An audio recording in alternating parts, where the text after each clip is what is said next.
Se eu assumir, não tem 1 centímetro quadrado mais para a terra indígena, ok? Essa é a minha resposta. Presta atenção nessa matéria exibida em 12 de fevereiro de 2020. E os ataques contra os povos indígenas não param.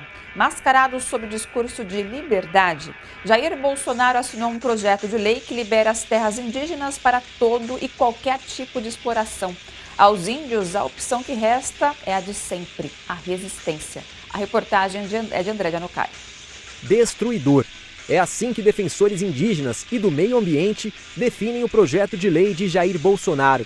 A iniciativa dá aval para diversos tipos de exploração: garimpo, mineração, agricultura, pecuária, extração de petróleo e gás natural e até construção de hidrelétricas. Nem a Amazônia Legal, a área que engloba 9 estados e é foco de investimentos no setor social e econômico, foi poupada pelo governo Bolsonaro.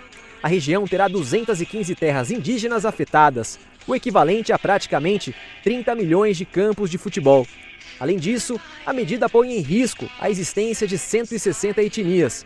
12 delas vivem isoladas. A iniciativa prevê ainda a exploração por povos não indígenas, o que vai contra a Constituição Federal. A terra da etnia Yanomami é a mais cobiçada pela indústria. Hoje a gente já assiste na terra indígena Yanomami uma grande invasão de garimpeiros. Esses garimpeiros eles estão destruindo o território Yanomami e ameaçando tanto as populações que são de contato recente, que é um povo que teve contato há muito pouco tempo, como grupos isolados que vivem nesse território. Então, muito próximo a esses povos, né, tem ação de garimpeiros que estão contaminando a água com garimpo e também destruindo a floresta da qual esses povos indígenas dependem. Agora, peguem a visão do tamanho da destruição que o desgoverno Bolsonaro causou a esse país e principalmente aos indígenas. Primeiro, ele fez um desmonte na Fundação Nacional do Índio, a FUNAI, colocando um delegado da Polícia Federal, Marcelo Xavier, na presidência da instituição em 2019. Desde então, o Marcelo encheu a FUNAI de policiais militares e policiais federais, sem nenhuma experiência com os povos indígenas. Inclusive, alguns deles já até falaram em meter fogo em povos isolados. Além disso, cometeram agressões físicas contra indígenas e se envolveram em acordos de arrendamento de terras em reservas. Alguns poucos servidores de carreira que restaram se rebelaram contra a diretoria e lançaram, junto ao Instituto de Estudos Socioeconômicos, um dossiê com mais de 200 páginas. E agora, depois de tudo que o Bozo fez em 4 anos pelo garimpo ilegal, as madeireiras e os grileiros, a conta chegou. O Ministério da Saúde, junto ao presidente Lula e o Ministério dos Povos Indígenas, acabaram de decretar estado de calamidade pública na reserva Yanomami, em Roraima.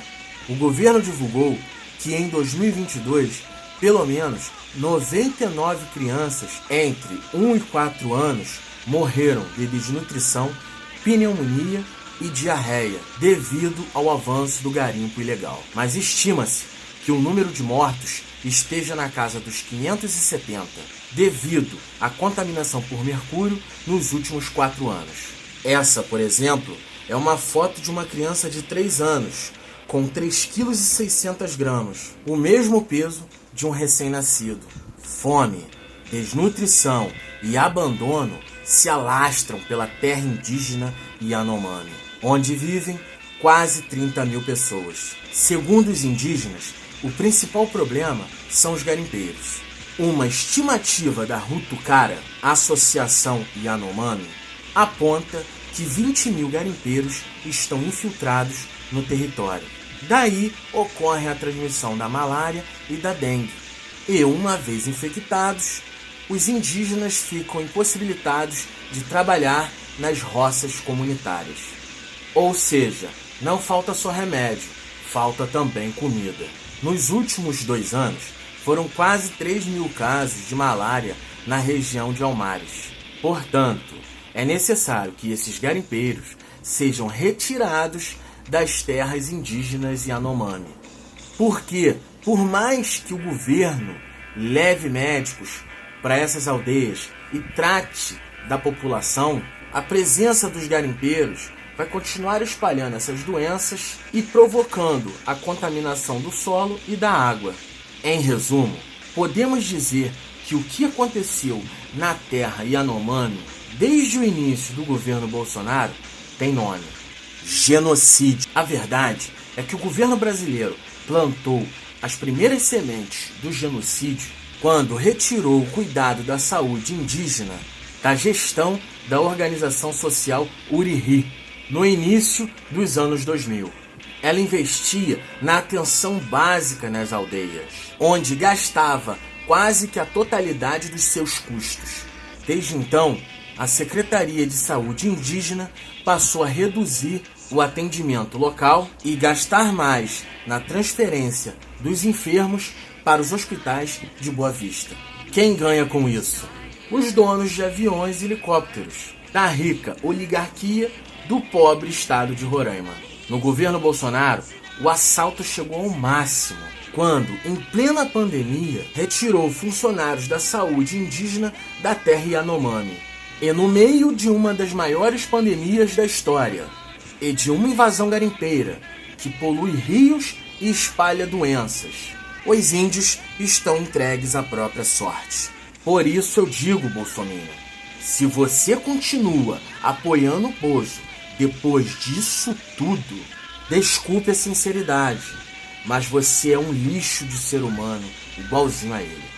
É isso aí, pessoal. Se você gosta do nosso trabalho e acha que pode fazer uma contribuição para melhorar o canal, segue aí o nosso Pix.